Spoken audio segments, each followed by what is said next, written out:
Obrigada. Sr. Primeiro-Ministro, a próxima pergunta é do PCP, Sr. Deputado Jerónimo de Sousa. Faz favor. Muito obrigado, Sra. Presidente. Sr. Primeiro-Ministro, situemo-nos na realidade, discutamos o verdadeiro estado da nação, da situação do país, do povo português, com base, como disse aliás, em factos e consequentes questionamentos. E pergunto-lhe, Sr. Primeiro-Ministro, é ou não verdade que com o seu governo se acentuou o fosso entre ricos e pobres, na razão direta em que aumentou e concentrou a fortuna nas mãos de alguns poucos e aumentou a pobreza para muitos? É ou não verdade que os dois problemas da dívida, do déficit, o alfa e o ômega, das razões invocadas para aceitar a intervenção externa, não foram resolvidos e, no caso da dívida, foi mesmo agravada? Que temos de recuar ao tempo da Segunda Guerra Mundial para comparar o nível acumulado de 6% de recessão económica em 3 anos? É ou não verdade que o desemprego hoje é estruturante e que só a imigração em massa e os desencorajados que perderam o subsídio de desemprego e não encontram trabalho permitem leituras distorcidas das estatísticas? Sr. Primeiro-Ministro, a redução da taxa de desemprego não é sinal de recuperação, é sinal de imigração, como se tem verificado. É ou não verdade que os cortes nos salários, nas pensões, nas reformas, a carga brutal de impostos, o congelamento e desvalorização do salário mínimo nacional empurraram centenas de milhares de trabalhadores, reformados e pensionistas para o limiar da pobreza ou mesmo para a pobreza? Para onde foi o dinheiro que sacaram a quem trabalha ou quem trabalhou? Quanto foi transferido para o capital financeiro? Diga, para vermos o estado da nação. E admira-se, Sr. Primeiro-Ministro, das quebras de natalidade que se verificam no nosso país, quando hoje as novas gerações veem o seu futuro tão incerto, tão sem futuro. É ou não verdade que hoje as populações, particularmente do interior, ao verem encerrada a sua unidade de saúde, o hospital, a escola, os correios, o tribunal, sentem que vão piorar as suas condições de vida e que são discriminadas já não só em relação à sua origem social, mas também em relação ao sítio onde nascem, onde crescem, onde vivem e onde trabalham? E a propósito, Sr. Primeiro-Ministro, permita-me, tendo em conta hoje a homenagem a Sofia de Melbrenner, que sincera homenagem pode este Governo fazer a esta figura ímpar, na medida em que trata este Governo a cultura como um encargo, como uma despesa, prejudicando a cultura, os seus criadores, os seus agentes?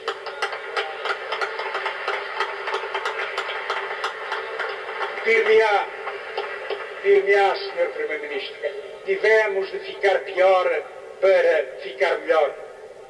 Apontará, como já apontou, o dedo aqui à bancada do lado, ou até a governos anteriores do seu partido. Alguma razão terá. Mas estamos melhor? Ficamos melhor? Como assim, Sr. Primeiro-Ministro? Como assim? É capaz de voltar a afirmar que tivemos uma saída limpa, que nos libertamos da troika e das amarras externas e das políticas de austeridade? Acha, Sr. Primeiro-Ministro, que o Banco de Portugal está errado quando afirma que até 2019 é preciso mais austeridade de 7 mil milhões de euros? Que está certo o exercício do Presidente da República quando profetiza a austeridade até o ano de 2030, pelo menos? A traço rude, eis, Sr. Primeiro-Ministro, o Estado da Nação. Sabemos que o Sr. Primeiro-Ministro lida mal com os factos ou procura distorcê-los. E queria terminar com esta ideia. Há quem considere que este Governo é incompetente. Nós consideramos que não. Não é uma questão de incompetência. É uma questão de opção. desde o princípio do seu governo, que mais do que a exploração e o empobrecimento dos portugueses são uma consequência da política, foi sempre desde a primeira hora um objetivo central deste governo: aumentar a exploração, o empobrecimento dos portugueses, e por isso os senhores têm menos vida do que pensam, estão derrotados, tendo em conta o vosso isolamento social, o vosso isolamento político e até isolamento eleitoral. Disso.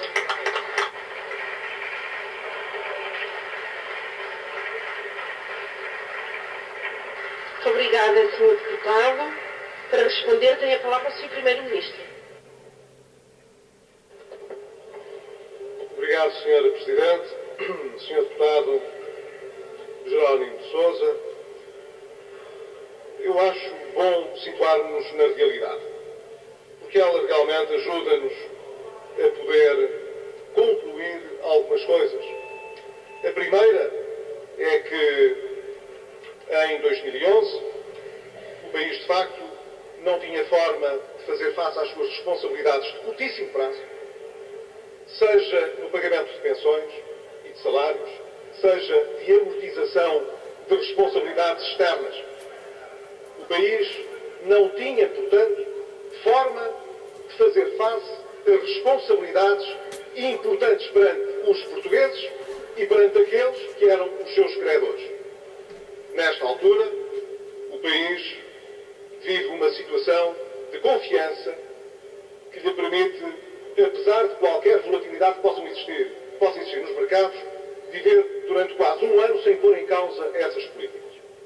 Ora, o Sr. Deputado há de convir, eu sei que quando a parte da realidade que eu cito não é do seu agrado, o senhor acha que isso não faz parte da realidade. Mas foi o senhor que me convidou a olhar para a realidade. Olhe também para esta, se fizer favor. Ora, o Partido Comunista está habituado a capitalizar o descontentamento das pessoas sempre que as políticas são políticas impopulares que causam dor social. Nós, em Portugal, nestes 3 anos, fomos forçados a prosseguir um caminho de ajustamento que trouxe dor e sacrifício à generalidade dos portugueses. E o Partido Comunista, agora que esse processo está invertido, deve estar a ficar preocupado, porque já só depende de alguma desorientação do Partido Socialista para poder crescer no futuro mais imediato, uma vez que a economia do país está a recuperar e o desemprego está a baixar. O Sr. Deputado vai ter de mudar o seu foco para a realidade, também para aquilo que as pessoas valorizam. As pessoas valorizam terem mais oportunidades de emprego. As pessoas valorizam, portanto, verem o desemprego a descer. E não vale a pena, Sr. Deputado, vir com a velha história de que quando o desemprego sobe é porque há despedimentos e política antissocial, quando o desemprego baixa é por causa da imigração. Faz lembrar, Sr. Deputado, aqueles que não gostam de olhar para a realidade como ela é e têm sempre de encontrar uma boa desculpa para dizer não, a realidade não é esta.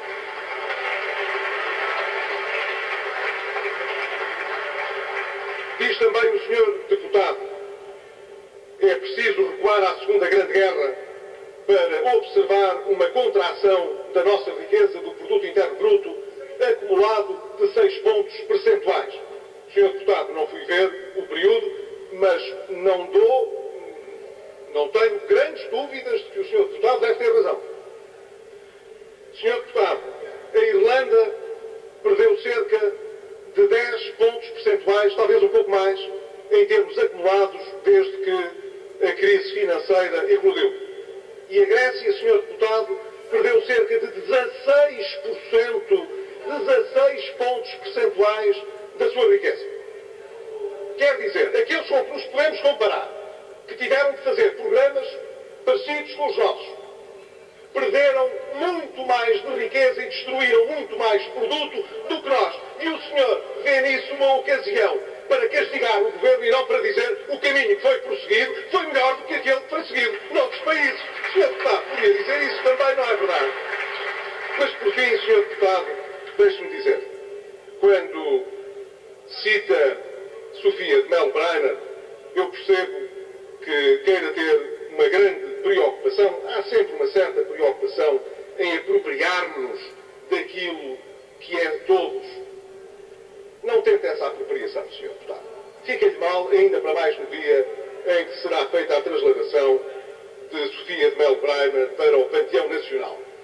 Sofia de Melo Brainer não é, Sr. Deputado, contra este governo nem a favor do Partido Comunista Português. Deixe lá Sofia de Melo Brainer fora dessa conversa. Mas, Sr. Deputado, há uma coisa que lhe quero garantir. É que os cortes na cultura aconteceram como aconteceram em todas as áreas da governação, Sr. Deputado. Em todas as áreas da governação. E tiveram um propósito, Sr. Deputado. Garantir que nós conseguiríamos atingir os nossos déficits, os nossos objetivos de déficit orçamental. Quando cita o Governador do Banco de Portugal, cita bem. O Governador do Banco de Portugal lembrou quanto é que ainda há de déficit, Sr. Deputado, para que o país chegue a um orçamento equilibrado. Mas o Sr. Deputado, citando o Governador do Banco de Portugal, poderia dizer que não concorda com ele, porque o Sr. Deputado acha que deve haver déficit. O Sr. Deputado acha que o déficit é virtuoso, mas, Sr. Deputado, o déficit trouxe o país ao endividamento e à ruína financeira, e é por isso que a política facilitista e populista que o Governo combate e que o Partido Comunista Português defende é uma política errada que não será perseguida por nós, e eu não julgo que tenha a adesão dos portugueses. Muito obrigado, Sr. Deputado.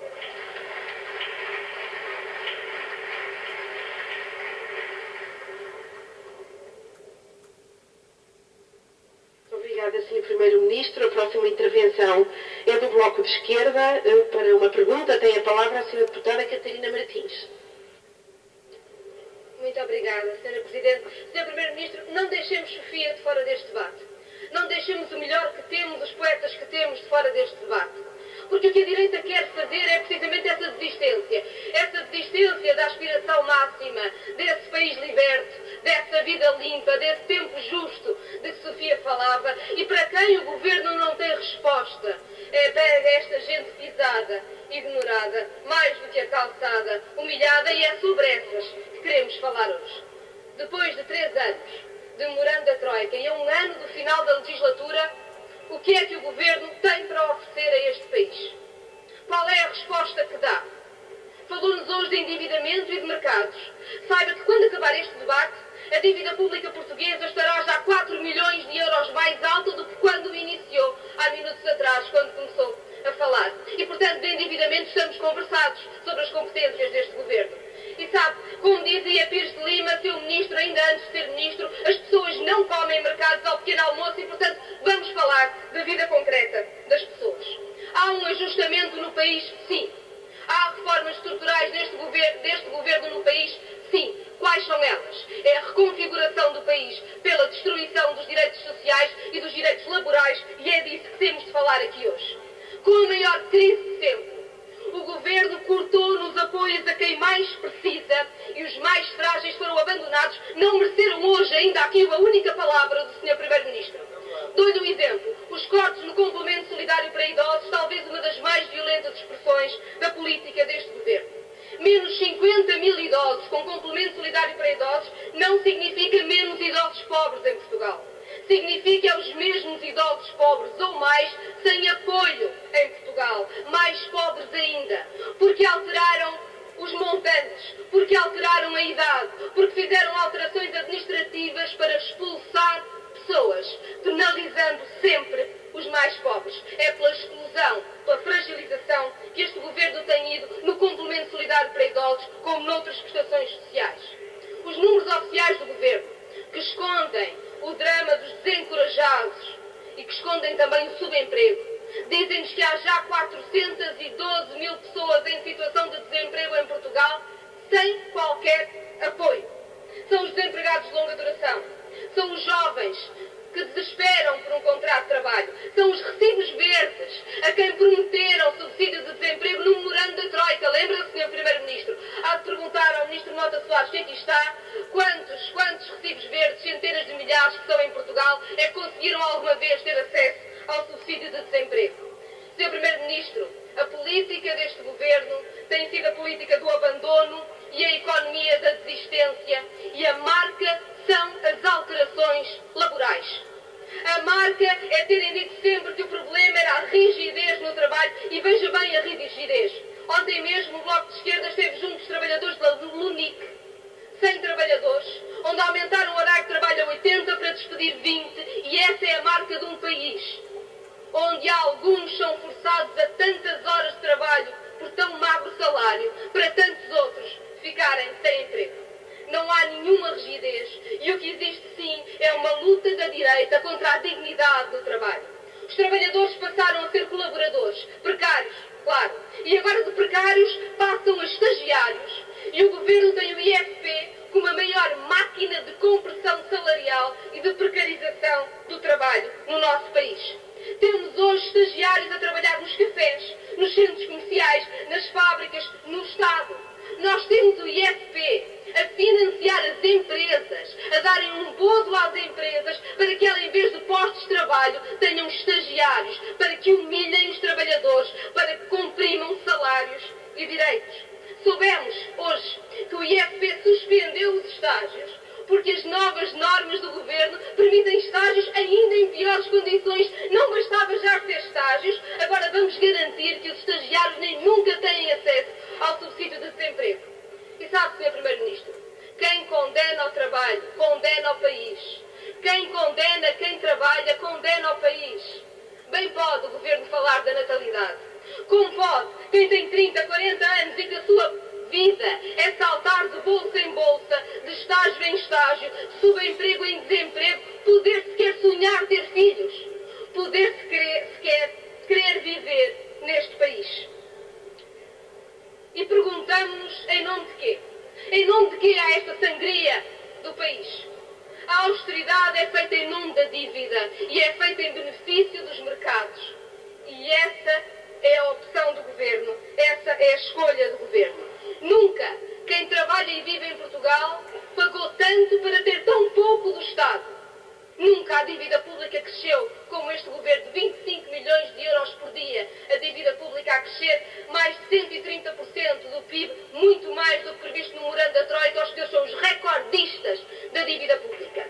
E a pressão da dívida pública que cresce é a pressão das escolas que encerram, é a pressão da saúde que piora, é a pressão do desemprego que cresce. Há dívida pública que cresce como nunca se imaginou ser possível.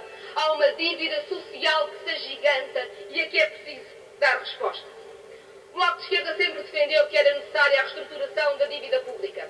O FMI vem agora reconhecer que seria necessário ter pensado logo em 2011 se a reestruturação não era mesmo necessária. E sabe, o que Portugal precisava agora era de um governo que estivesse a lutar por essa reestruturação. Infelizmente, quando olhamos para si, sabemos que este governo, tudo o que é capaz de fazer, é ficar no camarote de Angela Merkel, a bater palmas aos golos da própria baliza.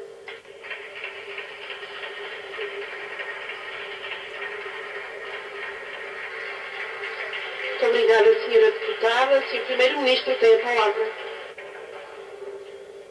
Obrigado, Sra. Presidente. Sra. Deputada Catarina Martins. Eu também vi algumas notícias que faziam referência à defesa por parte de técnicos do Fundo Monetário Internacional da opção pela reestruturação da dívida portuguesa logo no início do programa de assistência. Mas procurei essas referências na origem e não encontrei. Gostaria, se a Sra. Deputada tivesse essa amabilidade de me indicar qual é exatamente o documento do Fundo Monetário Internacional que faz expressamente essa alusão, porque eu não tive ocasião de a ver. Diz depois a Sra. Deputada que o Governo escolheu os mercados. Não, Sra. Deputada. O Governo escolheu os portugueses. Não escolheu os mercados, escolheu os portugueses.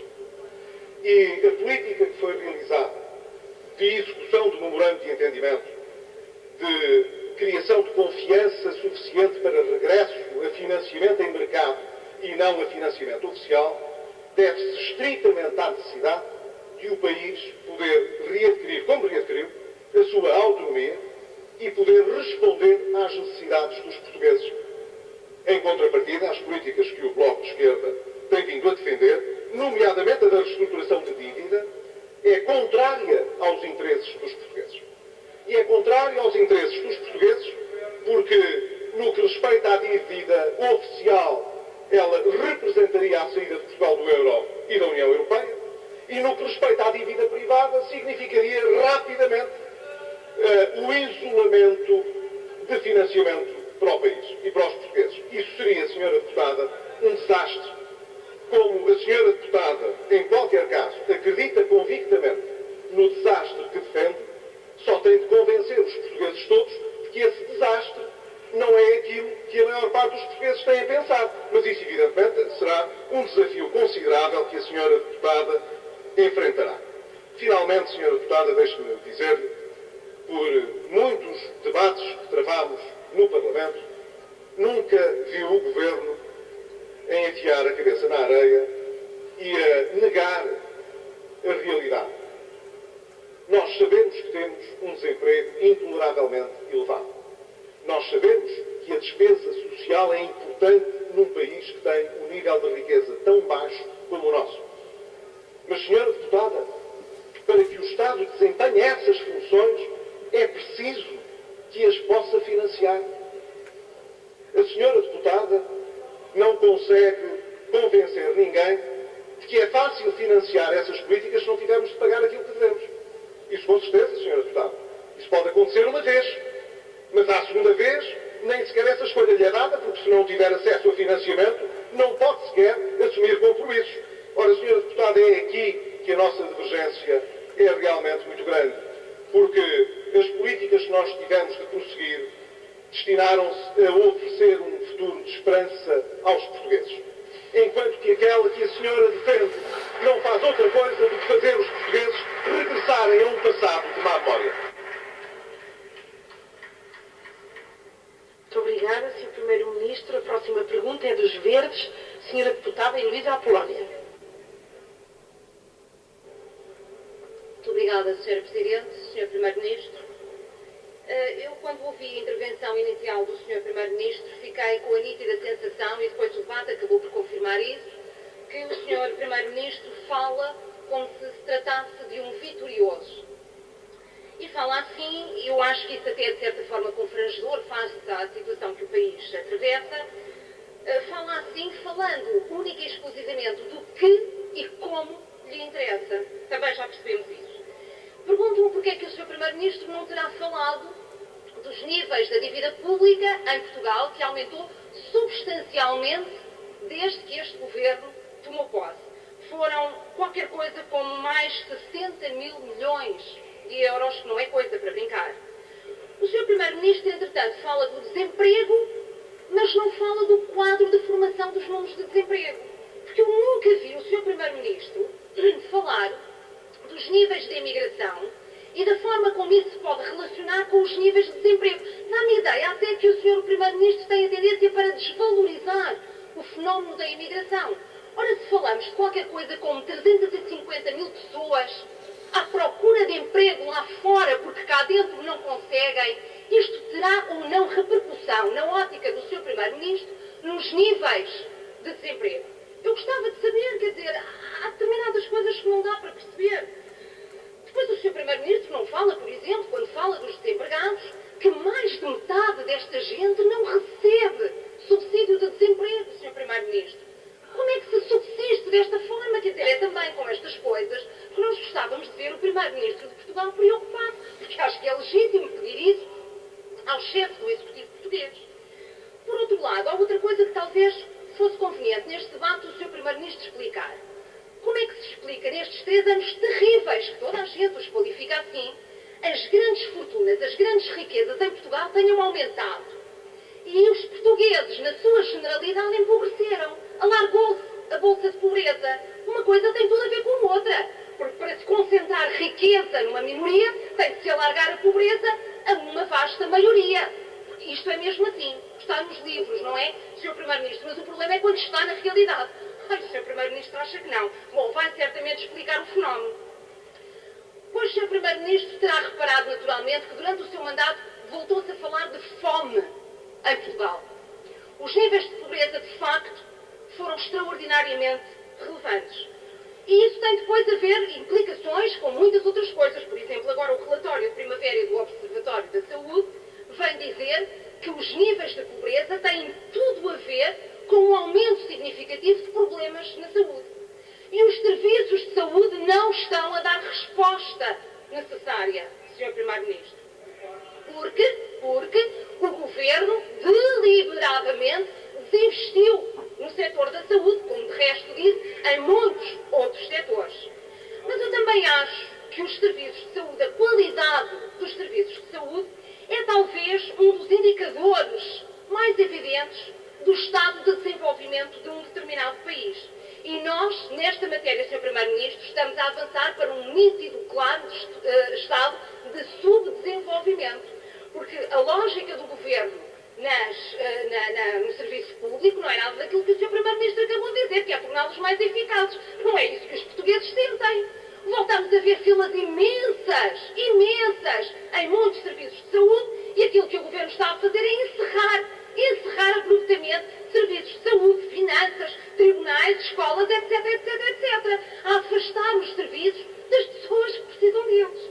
Ora, e falando em educação, quando a política da educação tem um único objetivo central, que é despedir professores, este é o grande objetivo. É por isso que o Governo, que se diz preocupado com as crianças, mas não está nada, encerra as escolas, mas depois, preocupado com as crianças e jovens, não manifesta preocupação rigorosamente nenhuma com aquelas escolas que estão superlotadas e aquelas turmas superlotadas e onde nitidamente a qualidade do ensino se reflete nessa realidade. Depois, Sr. Primeiro-Ministro, o Governo tem um discurso absolutamente contraditório. Diz que agora vamos passar para o arranque ou rearranque da economia, mas vai manter e, quem sabe, agravar até em alguns aspectos a austeridade. Isto é contraditório, porque o Sr. Primeiro-Ministro assumiu aqui tantas vezes que a austeridade é recessiva, diz que vai apostar na economia, mas não põe de lado um eventual aumento do IVA, ou põe. Eu perguntei-lhe uma vez, não respondeu, talvez consiga sacar hoje. Ó, Sr. Primeiro-Ministro, a atitude do Governo é outro grande problema com o qual o país se confronta. Eu já não vou falar daquelas coisas que o Sr. Primeiro-Ministro em campanha eleitoral e depois no curso do mandato disse que não fazia e depois fez com a subida dos impostos, os cortes nos salários, os cortes nas pensões, etc. Mas vou falar-lhe talvez daquilo que o Sr. Primeiro-Ministro no início do ano disse, se comprometeu perante esta Câmara de que em abril apresentaria uma lista dos edifícios públicos com amianto para cumprir a Lei 2/2011. Depois, sinceramente, deveria ter chegado aqui e ter dito, olha, senhora deputada e senhoras e senhores deputados, não consegui cumprir aquilo que me comprometi convosco e, de facto, essa lista não vai ser apresentada em abril, mas sim em junho. Bom, não disse assim, não foi educado dessa forma, disse de outra maneira, fez de conta que não tinha dito que era em abril e passou para junho como se ninguém se lembrasse de nada. Acontece, Sr. Primeiro-Ministro, que o mês de junho acabou e a lista dos edifícios públicos com amianto não apareceu. E eu queria hoje, se faz favor, uma resposta por parte do Sr. Primeiro-Ministro. Mas não para inventar, para cumprir.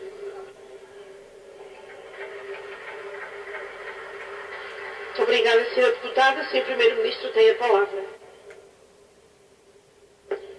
Obrigado, Sra. Presidente. A Sra. Deputada diz que eu falo como se fosse um vitorioso.